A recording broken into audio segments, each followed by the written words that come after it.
Hi, I'm Danny Palacio. Welcome to the Spark Question of the Week.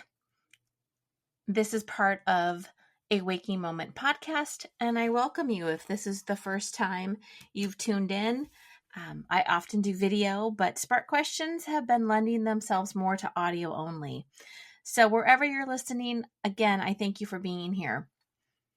So this Spark Question, and remember that Spark Questions are hopefully having you think about something and then having a few sparks pop into your awareness. Maybe you feel it in your body. Maybe it's mental for you. Maybe it's emotional.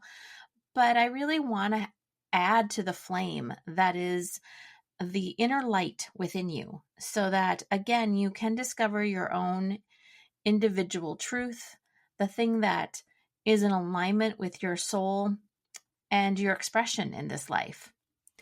So something that I have been experiencing often with clients and even in my own personal life is criticism.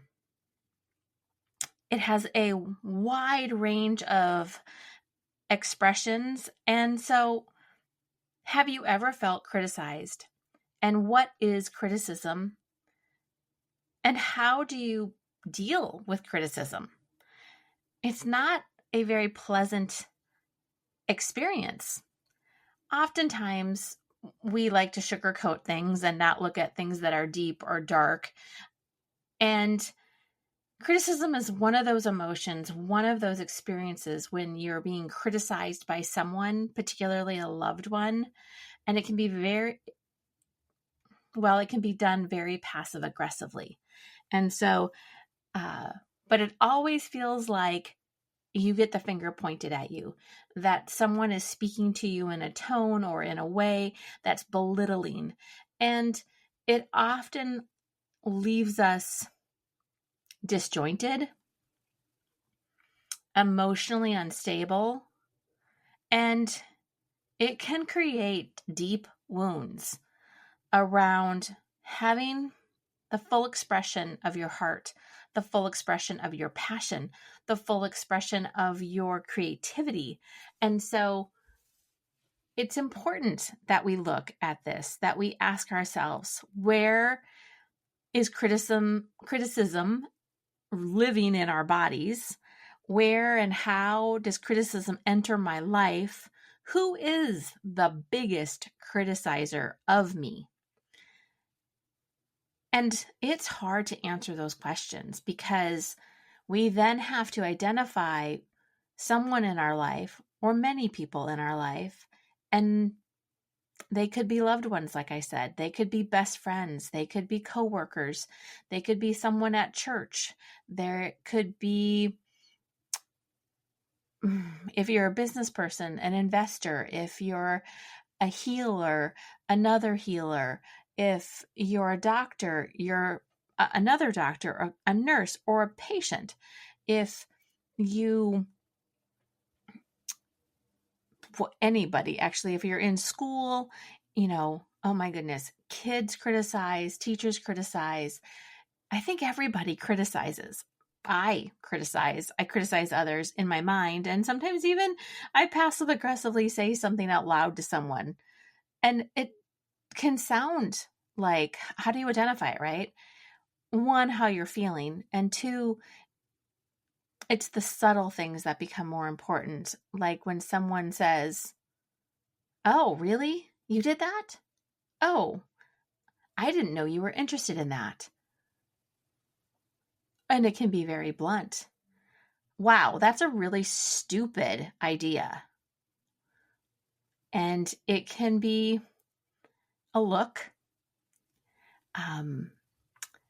It can, and this one, I want to say, when it's a look, it's usually from a loved one that knows that look. So like when you've done something and you're not quite sure it was received positively, and you get the look of like, oh my goodness, and that the eyes and the face contort in a way, even the evil eye look, right? Like your mom or your dad or someone you love, an authority figure, looks at you like, stop talking, stop it right now. Don't do that. Don't say that. Don't act that way. And they don't say a word. It's by a look. All of that is criticism. And I think most of us don't process it. We take it on and it piles up and it piles up and it piles up until there's so much criticism within you that the only thing you really know how to do is to criticize yourself. I'm not good enough. I'm never going to have blah, blah, blah opportunity. I'm not that smart. I'll never be able to do that. I don't know how to do that. I mean, why would anybody want to love me? Why would anybody want to hire me? Why would anybody want to be with me as a friend? Why would anybody want to come and see me as a healer? Those questions, if you're asking yourself those questions or you're saying those things about yourself, I think the root cause may be criticism. And so it festers and it gets gross. And imagine a wound that is so infected, so pussy, so disgusting that it smells and it looks atrocious. That is the inner wound that criticism creates within us. And so the next part of this spark question is to help give you some ideas about how to let it go. Journal, write it all out. Write out the criticisms that hurt you the most, that maybe you're not pretty, that maybe you don't fit into those jeans, that the fact that you like XYZ and the other person doesn't, that's a criticism. We so liberally give our opinions and we don't understand that it is criticism to another person's likes, desires, expressions. So write them down. Take 5 minutes, set a timer, and for 5 minutes, write out the criticisms that hurt you. And then another option is, if you are very clear that you have been criticized, again, who is your biggest critic that puts you down, that puts you in your place? Like, you're not allowed to be anything more than what you are in that moment. So, and identify who that is. Identify the top 3 people that criticize you and acknowledge it. Own that those 3 people or that one person criticizes you, and how does it make you feel? And these are deep questions. It's hard to admit what feels so scary, because the opposite side of criticism is,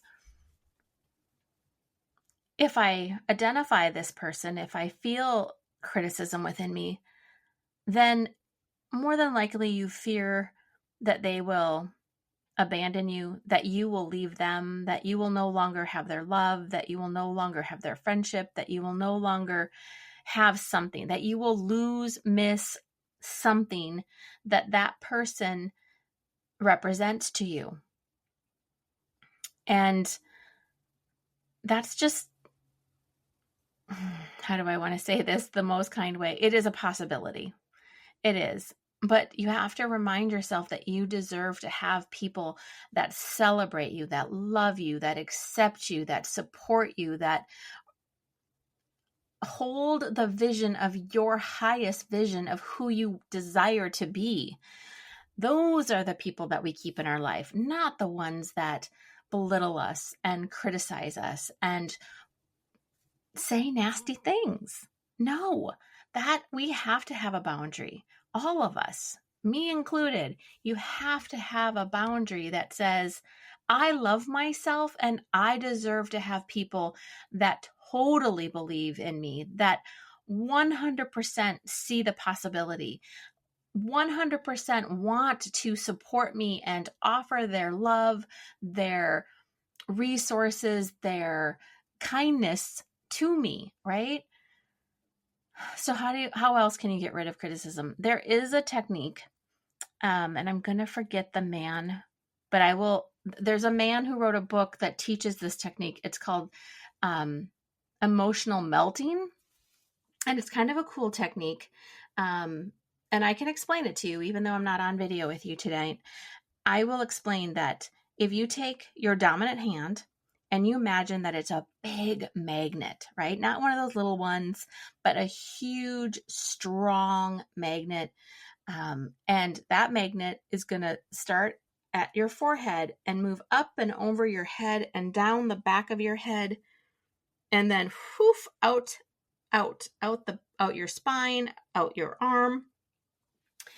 And you're going to just say these words. You're going to put your hand in front of your forehead. You're going to say, I am pulling criticism from my body, from my energy, and I am releasing it now. And you just toss it out to the earth, right? And it's, I am melting all criticism.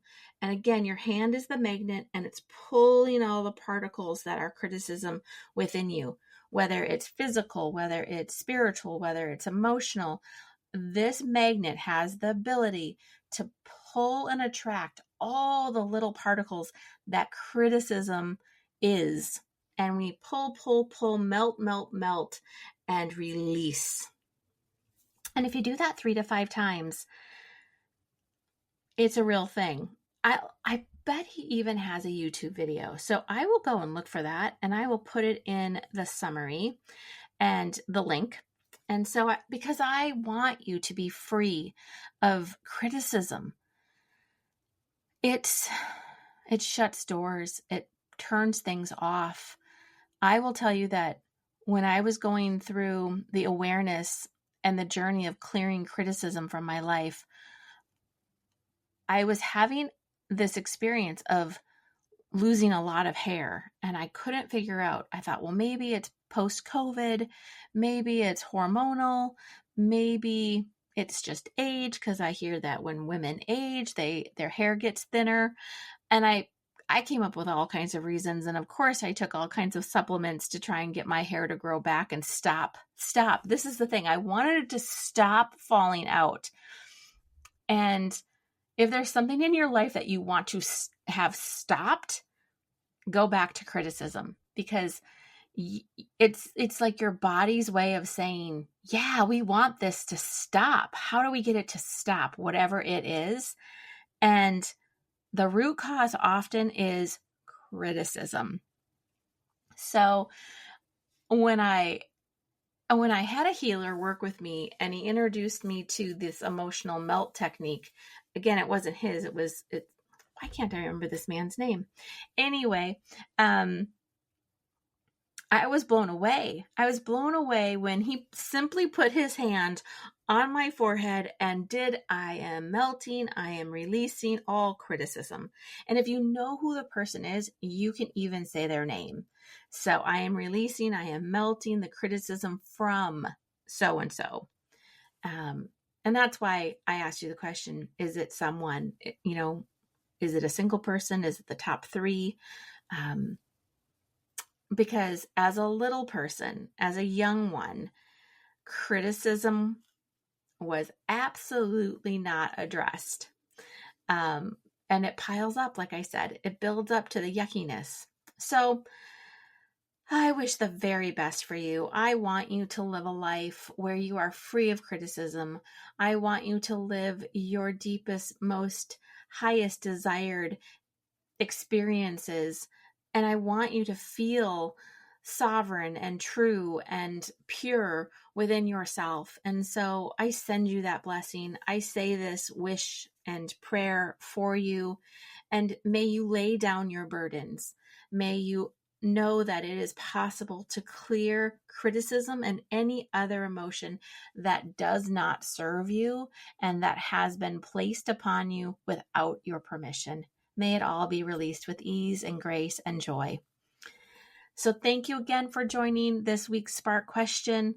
And I look forward to the next opportunity next week, Monday. Every Monday, there's new content on A Waking Moment podcast. It's either a full episode or it is a Spark Question. And so I look forward to the next time we connect. Take care.